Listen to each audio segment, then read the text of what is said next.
Occupational English Test. Listening Test. This test has 3 parts. In each part, you'll hear a number of different extracts. At the start of each extract, you'll hear this sound. You'll have time to read the questions before you hear each extract, and you'll hear each extract once only. Complete your answers as you listen. At the end of the test, you'll have 2 minutes to check your answers. Part A. In this part of the test, you'll hear 2 different extracts. In each extract, a health professional is talking to a patient. For questions 1 to 24, complete the notes with information you hear. Now, look at the notes for extract 1.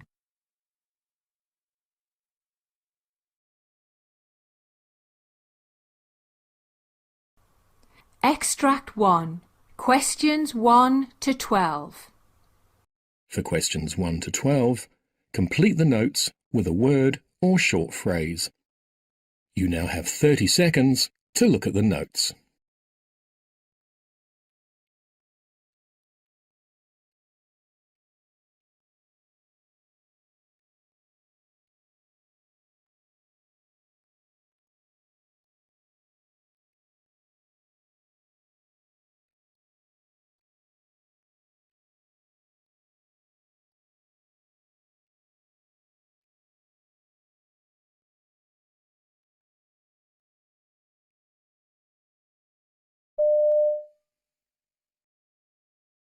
Okay, so when was the last time you saw an optometrist?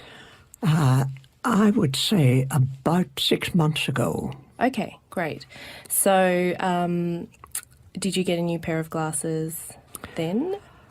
No, I didn't. Okay, and are you wearing anything at the moment? Yes, I've got glasses which I got about a year ago. Okay. And what do you normally wear those glasses for? Reading. Reading, okay. I generally don't wear them, for distance. Okay, great. So are you happy with how you see in the distance? Yes, I don't have a problem there. Mm-hmm. I'm just thinking, that it's getting a bit more difficult for reading. Okay. Especially small print. The phone book, for example, is really difficult for me. Yeah, well, the phone book is difficult anyway, I think. But yeah, that can certainly be quite frustrating. Yes. So do you think the difficulty was there when you got your most recent glasses a year ago, or do you think it's gone downhill since then? I think that my vision in my good eye is not as good as it was 12 months ago. Okay. All right. So tell me about your eye history then. Yes, well, it goes back quite a bit. Around about 06, I started to notice a slight waviness in lines that I was reading. Okay. And that was in your right eye? In my right eye. Okay. And the ophthalmologist said, you've got a problem with your right eye. You should see a specialist, a retinal specialist. So that was organised by about, late 06, maybe into 07. Okay. The specialist did a scan and decided that, there was an accumulation of fluid on the front of the retina. Okay. And prescribed Lucentis injection. That was done monthly for, I think, about 2 years. Okay.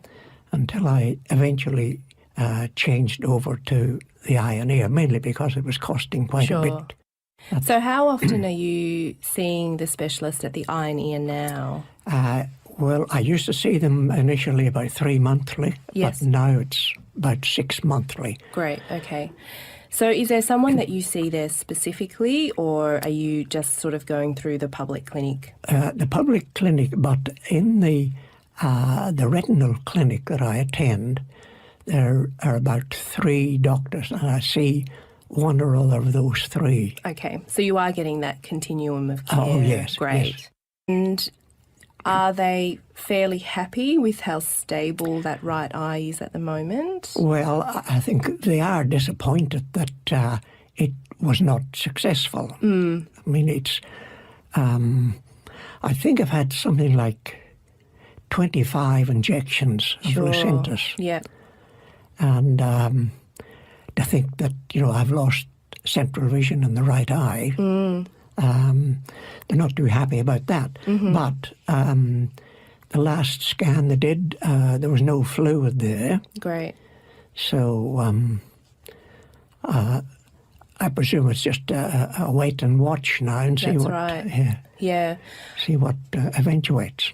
So are you aware of what the AMSLA chart does? Yes, I've been using it for some years now. Okay, so I'll just run through it just to make sure that you're doing it properly, because a lot of people do it every day and they don't realise they're not doing it properly, and as a result, there's no point. So it basically checks the very, very central visual field of both eyes. So it's really important that you cover one eye when you're doing it.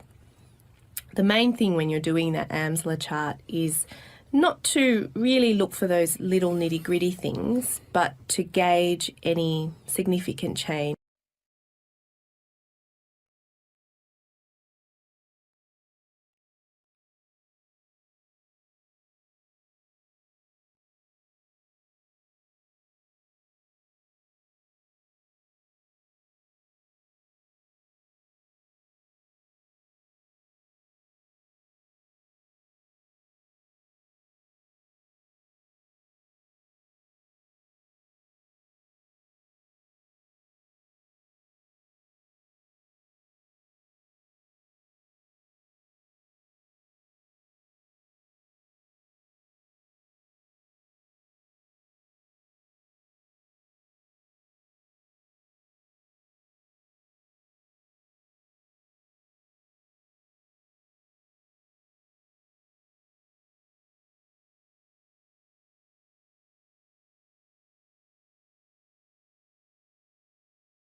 Extract 1.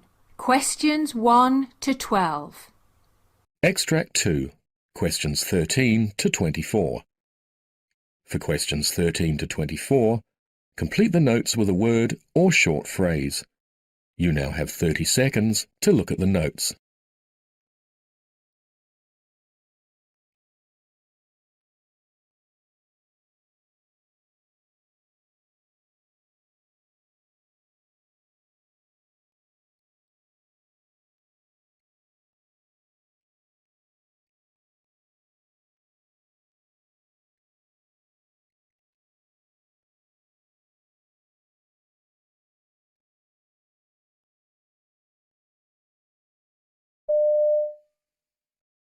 Hi Peter, how are you? My name's Rose and I'm looking after your 2 babies today. How are you? Hi Rose, I'm very well, thanks. So this must come as a bit of a shock to you, the birth of your babies 4 weeks early today. Yes, we weren't prepared for it, I suppose. Sorry. That's okay. I know it's quite overwhelming, isn't it, when you've come in today and this has all probably been a huge shock and a big surprise. Why don't you come and sit down next to your babies and I'll explain to you what we've done. Okay. Because your wife will be down in recovery probably for another hour or so. So let's look at your little girl first. Have you got a name for her yet? Yeah, this is Olive. Oh, that's lovely. Is that a family name or? It is actually. It's my wife's grandmother's name. Lovely. Yeah. So as you know, Olive is a little bit, well, you can see by looking at her, smaller than her brother. And I guess the doctors would have spoken to you prior to the birth about why the babies needed to be delivered this 4 weeks early. And so the concerns, I guess, we have for Olive are related to the fact that she is small, and so she doesn't have a lot of reserve, and that places her at risk of some potential problems, which is the reason she's up here in the nursery. Okay. The most obvious of those is that she doesn't have a lot of fat to keep herself warm, and therefore that's why we have her in an incubator. And that basically creates a nice warm environment to keep her temperature stable, because unlike her brother or even a term baby, she doesn't have a lot of what we call brown fat, which she can use to keep herself warm. Okay. And how long do you think she'll be in the incubator? Usually most babies will come out when they're around 1,800 grams to 2 kilos, but that will really depend on her. So what we'll be aiming to do is to, once she's stable, start her on some feeds. Initially we'll give her some fluids intravenously. And so once we can start to get some milk feeds into her and fatten her up, and once she's able to maintain her own temperature, she'll come out. So there's no set weight for that to happen. There's no set time for that to happen. It'll be a judgment call about how quickly she starts to maintain her own temperature and how quickly we can bring the incubator temperature down. So Peter, just take me back. I haven't had a chance to look through your wife's obstetric history. These were your first babies, is that right? Yes, that's right. We found out quite early that we were having twins because we had an early dating scan about 5 weeks, so we've had plenty of time to sort of think about that and prepare. And the pregnancy, we were told that it was a high-risk pregnancy because we're having twins, but everything seems to have been normal. We've had regular doctor's appointments and scans. So your 18-week scan, the babies were both growing normally, is that right? Yes, that's right. And in fact, I think it was at that point, the scans were getting quite stressful, I think. Yeah, so of course. Because we thought things were quite normal, I think we missed a couple of scans after that. Okay. And so we had the 35-week scan, and everything seemed normal, and my wife felt healthy. But then we had the scan, and I think the sonographer was quite worried. Right. And so we went and saw the doctor immediately. Yeah. Yes, a little bit. And so the Olive's placenta was a little bit sort of smaller and used up. It had less fluid in it, and I think they were just concerned, and so they thought we had to take the babies out immediately. Yeah. So that would have been obviously quite alarming for you. Did your wife get antenatal steroids? Yes, she did. So so they arranged for us to have a cesarean on Friday to get Olive out, and the next day, Wednesday, we went back in, and Thursday, and my wife was given steroids, and I think the baby's hearts were monitored as well for quite a long time. So she had 2 doses of steroids? That's right. Fantastic, yeah. And we can see that those have worked beautifully because Olive is not actually requiring any oxygen at all. Okay. We've just put a little light shining on Olive's foot there. That's called a pulse oximeter, and that's just measuring her oxygen saturation levels for us. And they're reading 99 at the moment. Okay. She's having no problems with her breathing, and neither is her brother. And that would be one of our concerns at 35 weeks, that the lungs are still a little bit immature, and so some babies will struggle to breathe by themselves even at 35 weeks. But your babies are doing beautifully. Well, that's good. And that's the steroids that has helped. Yeah. I would say Olive will be unlikely to need oxygen, given how lovely she looks now. Well, that's good. But we will do a blood test to check her oxygen levels. We'll just do a little prick of blood from her heel and send that off.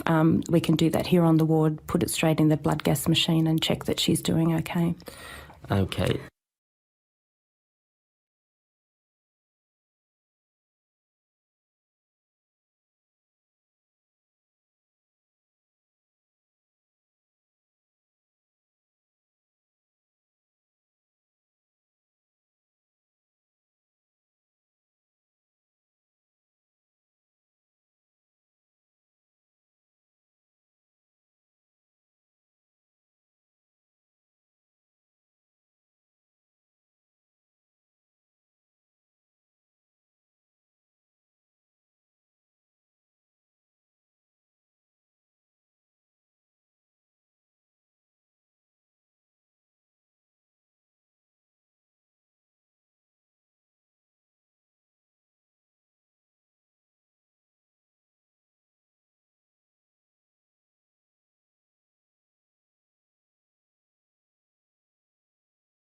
That is the end of Part A.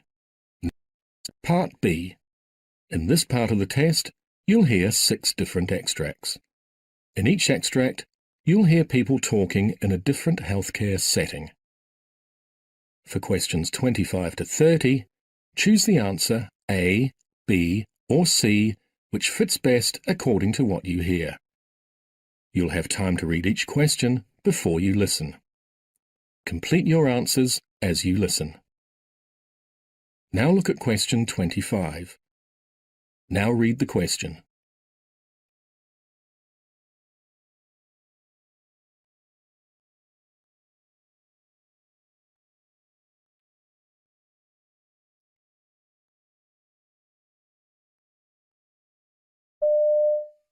Michael Juarez, he's a 64-year-old here with onset AFib, a history of type 2 diabetes, and a stage 2 wound on his left sacrum. He's allergic to penicillin. He's married and lives at home with his wife, who has Alzheimer's. Okay. He's alert and oriented times 2, and he's unable to ambulate independently. OT worked with him yesterday. He responds verbally. We're actively titrating his amiodarone drip. His lungs are clear. His blood sugar was high before breakfast, and he got 7 units of insulin. His last bowel movement was 2 days ago. He's retaining urine due to BPH. He's on a cardiac diet and is due for a stress test at 10. Did you get all that? Wow, this is a heavy load. I better get started. There's a new admit coming from the ED. It's your turn to take it. He's coming to room 346, and the nurse will be calling with report. Okay, thank you. Good luck.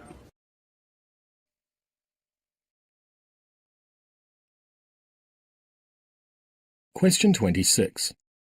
Now read the question.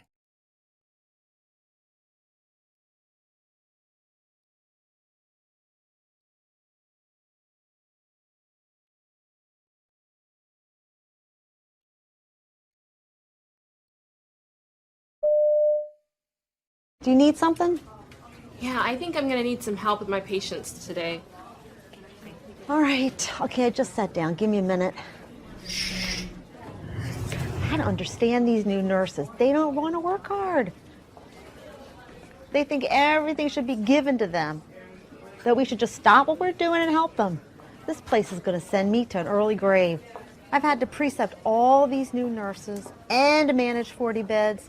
We never have enough experienced nurses. And now our patient satisfaction scores are way down. I'm tired.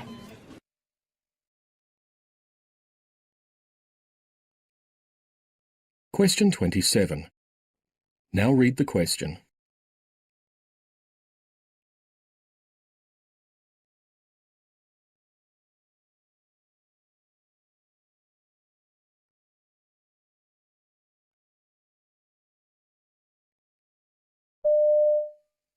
When I asked you for help earlier this morning, you seemed a bit upset and overwhelmed.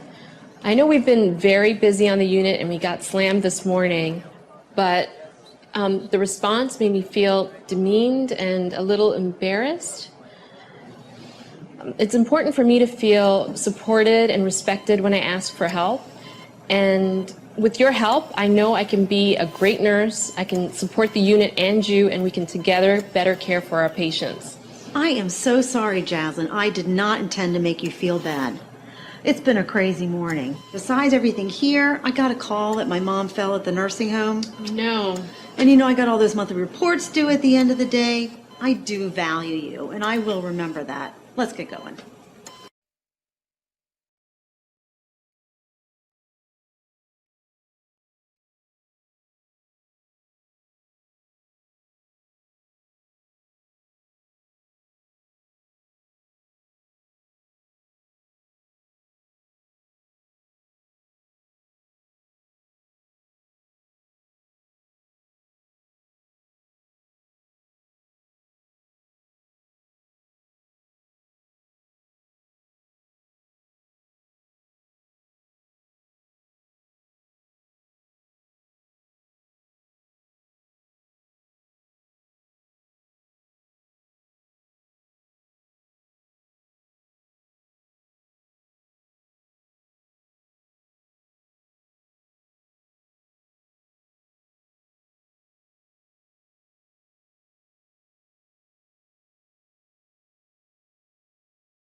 Question 28.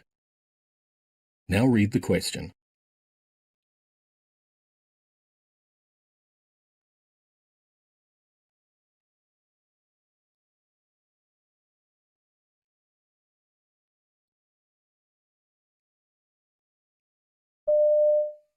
Hi, Dr. Walker. Yes, this is Carolyn Hall. I'm calling concerning Virginia Woolf in 347B. She's a para 1, gravida 1, and she has a massive amount of bleeding that saturated her bed and is pooling on the floor. Yes, and right now she's unresponsive and her blood pressure is 86/40. Her heart rate is 122, her respirations is 12, and her O2 sat is 90% on room air. Yes, she had an uncomplicated vaginal delivery this morning, and we gave her some Percocet and Ambien about 90 minutes ago. She has a saline lock on in her right arm, and it looks like a hemorrhage, and I think you should come and assess the patient. Okay.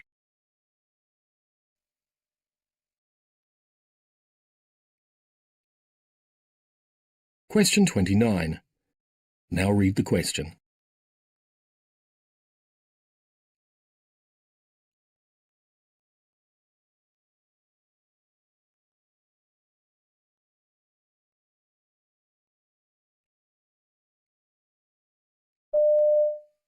Oh my gosh, what is wrong? What do you think is wrong with her? It's not unusual. But why is she bleeding like this? Look at the blood on the floor. The nurse, it's just awful. It's not unusual for a mom to have the baby and start bleeding. This is not unusual. She's not talking to me at all. She'll talk. The nurse is calling the doctor. Okay. And sometimes after having a baby, the uterus is not contracting as it's supposed to. That's what's going on. That's why the primary nurse asked that I massage the abdomen. Okay, do you so think we'll that have we to get give it firm. Do you think we'll have to give her blood? Okay. Okay, let me read that back to you. You said you want normal saline, 1 liter bolus, IV, O2 on a non-rebreather, and you want her to keep her SATs greater than 96.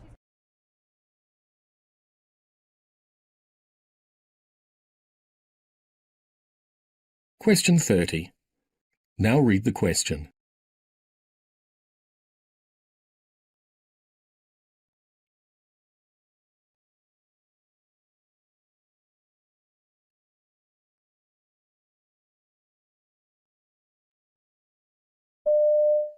The situation is that a 42-year-old female with signs of chronic liver disease presented here about 2 hours ago with pre-syncopal symptoms after hematemesis and melena at home.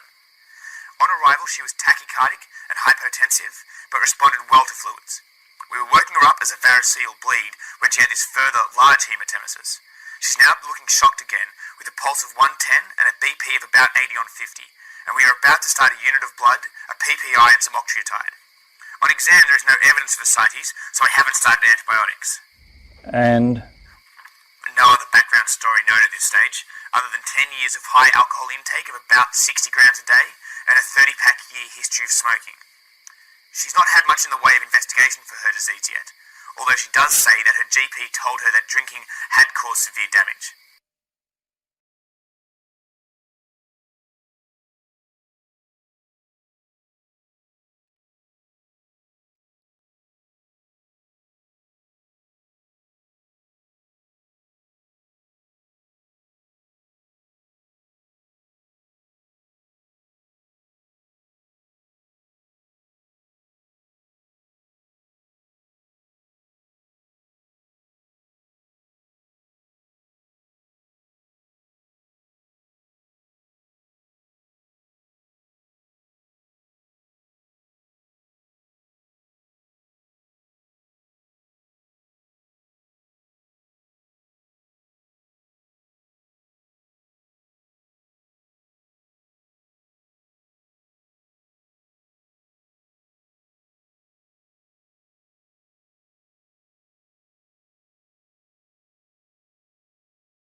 That is the end of Part B.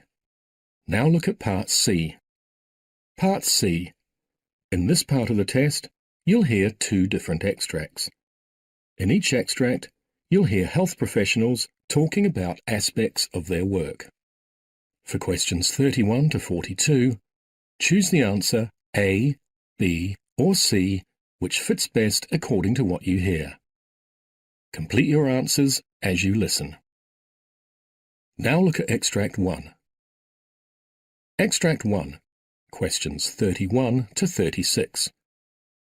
You now have 90 seconds to read questions 31 to 36.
It's been estimated that around the world there are millions of people who are otherwise healthy, have never had a heart attack or stroke, are not at high risk of bowel cancer, yet who take aspirin on a daily basis, convinced that it's going to help them.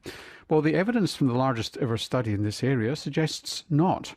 A huge trial called ASPREE, involving healthy Australians and Americans aged over 70, given low-dose aspirin for 5 years, has found no benefits and some harms. The research was led by Professor John McNeill of the School of Public Health and Preventive Medicine at Monash University, who I spoke to before we went to air. Welcome to the Health Report, John. Thank you, Norman. It's pretty impressive, 3 papers in the New England Journal.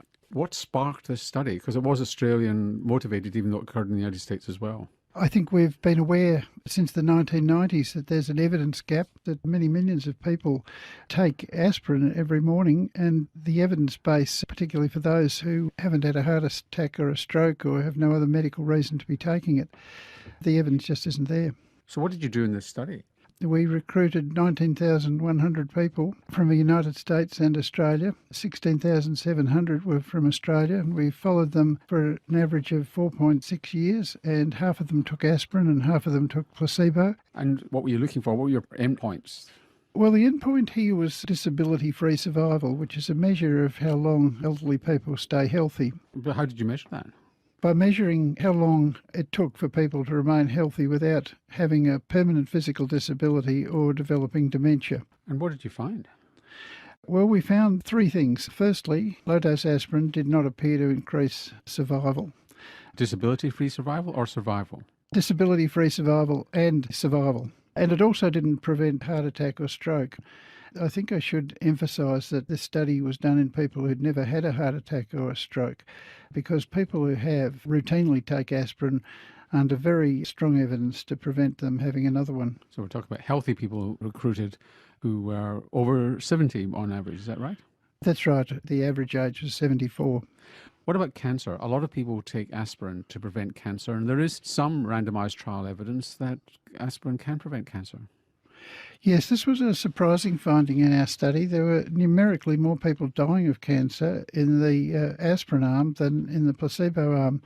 This was a relatively small effect. It wasn't statistically significant once we adjusted for the multiple comparisons that we were making, and it hasn't been seen in other large clinical trials. So we're suspending judgment as to what its significance really means. And what were the complications and the side effects? Well, we had the usual side effect of bleeding. We took a lot of care over the measurement of bleeding because older people are more inclined to bleed, and aspirin enhances that effect. And we certainly had an increase in hemorrhage in the people taking aspirin. Now, previous studies have suggested, and we had this on the health report, I think it was last year, suggesting that if there was a hemorrhage risk, it was early on and that settled down later. We looked at this, but we couldn't find that. And according to our data, the risk of hemorrhage just kept going. Now, we had a story not so long ago on the health report suggesting that the effect of aspirin, of low-dose aspirin, is actually only there in people who weigh 70 kilos or less, and that if you want to get an effect from aspirin, you should be on a higher dose like 325 milligrams or even 600. We've had a brief look at that, and we couldn't find that in our older people. What about dementia? Aspirin appeared to have no effect at all on dementia. But 4 years is not a long time to develop dementia. I mean, did you measure cognitive decline? Yes, we measured cognitive decline very carefully, and we haven't analysed all the data yet, but certainly the number of people who were diagnosed with dementia was the same on each arm. But that raises a very important issue because we will be following the people who participated in a spree over the long term to see if there is a difference in incidence of dementia or cancer that appears later. And we know that there's been evidence that cancer preventive effect does take 4 or 5 years before it becomes evident. That's one of the reasons why we've been very keen for our spree participants throughout both countries to continue to be involved and let us follow them up. Now, if you have hemorrhage or you have side effects like gastric upset or something like that from aspirin, the people who are taking the real thing might have dropped out more than people on the placebo. That could have affected the results? We did a lot of testing of how many people were taking aspirin. We counted their pill bottles and so on, and we found that basically there was very good compliance with the medication on both arms of the study. Could this be a phenomenon of, as we are getting older, we're actually not necessarily aging, we're actually living longer, younger, and we're getting less heart disease? Was this population too young, paradoxically, even though they were 75? Were they actually too young to get an effect? Because 75 is like the new 50, as they say. That's an interesting question. We followed people whose commencement average age was 74 and whose final average age was nearly 79. So that's following people through a reasonably long period. We had a number of people who were over 80 years of age, and as far as we could tell, there wasn't a really big difference between the impact of aspirin at any of these ages. So if somebody's taking aspirin now, they're entirely healthy, they've never had heart disease, they've not had bowel polyps, which is another reason why some people might take aspirin to prevent the polyps turning into cancer or new polyps emerging, and they're on aspirin, should they just stop? Look, we're not recommending this at this point. People taking aspirin take it for 3 reasons. I mean, some, of course, as you said, have had a heart attack or a stroke or something similar in the past, and they should definitely be on aspirin because the evidence is strong. And then there's others who've been put on aspirin by their doctors for a range of other reasons, and they should continue as well, certainly not stop without getting advice from their doctor. But then there's the third category who may have just decided, they've read somewhere, they're perfectly healthy, they think it's a good idea. The results of a spree will lead these people to reconsider whether that's a good idea. Just finally, do we know the numbers of people who are taking aspirin unnecessarily? We know that it's much more common in the United States, where about 40%. The date's wrong.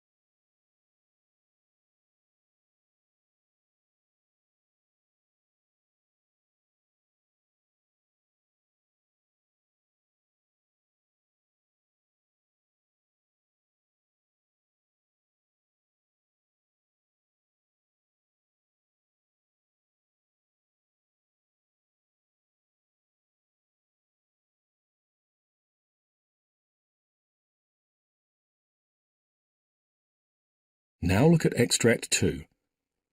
Extract 2. Questions 37 to 42. You now have 90 seconds to read questions 37 to 42.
Five years ago in Victoria, a baby died during a planned home birth. The coroner recommended an investigation into the extent of problems arising from home births.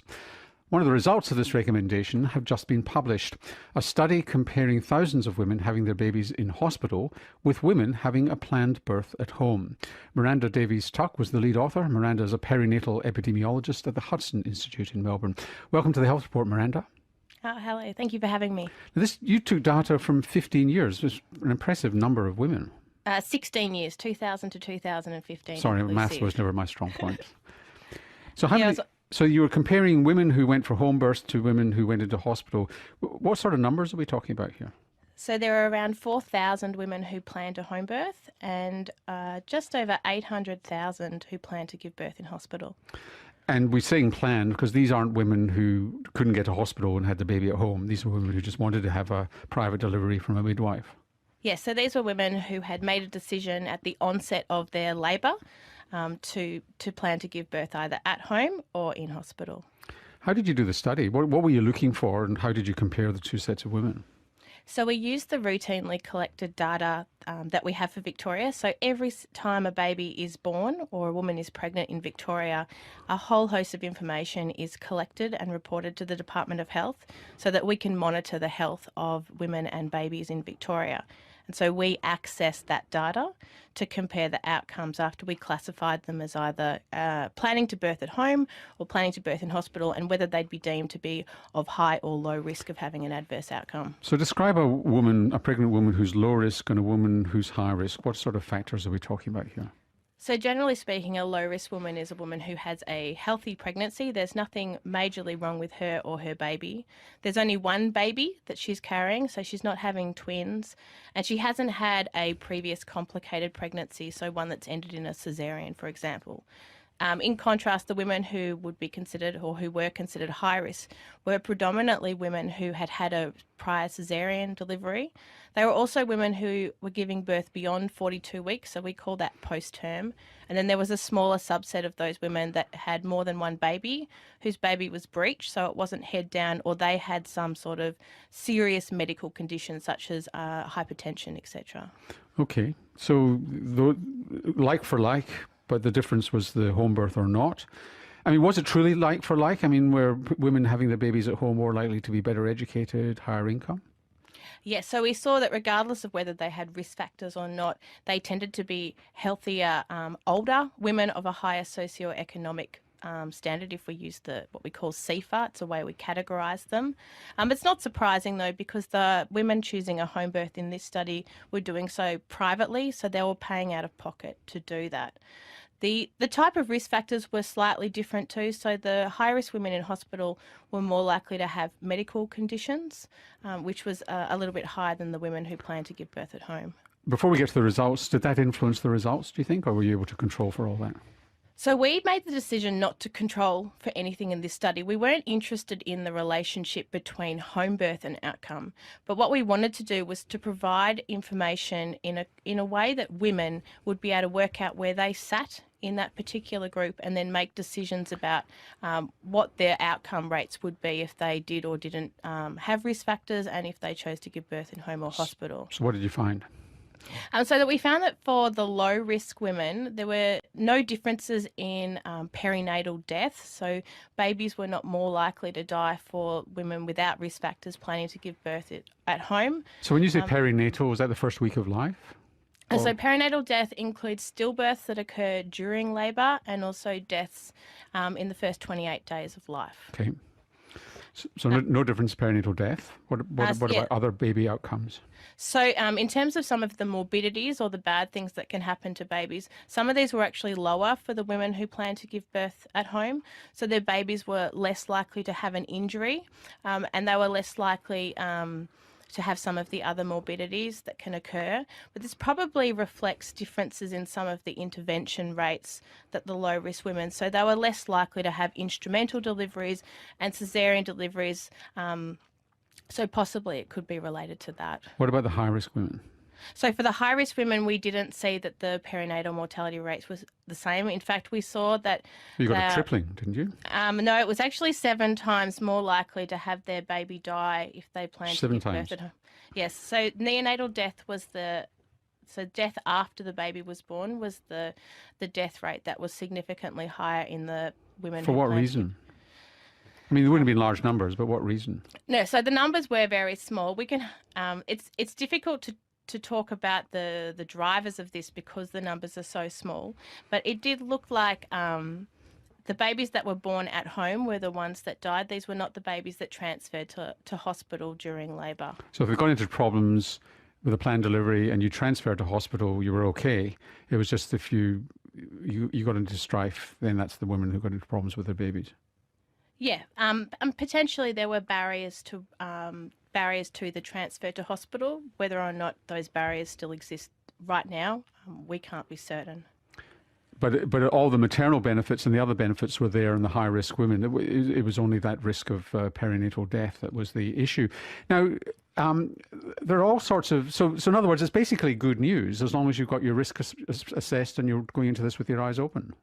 Yeah, absolutely. And it's really good that we've been able to show for Victoria what we already know for international studies. So the UK data has been telling us this for a long time, but we didn't have any data to inform us here. So it's good to see that what we're seeing here is the same as what they're seeing in the other big studies internationally. Now, there are big issues here. Midwives are supposed to have an obstetrician who covers them, and they often find it hard to find an obstetrician who's prepared to cover the midwife and look after them. The midwife feels that they're not easily able to transfer the baby. There's a problem with payment and insurance, getting indemnity insurance.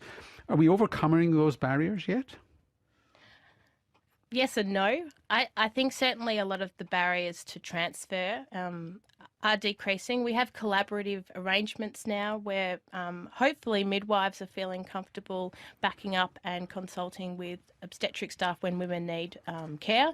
Certainly we see from the data that we have that when a woman has been identified as needing to transfer and transfers to hospital, her outcomes are fine.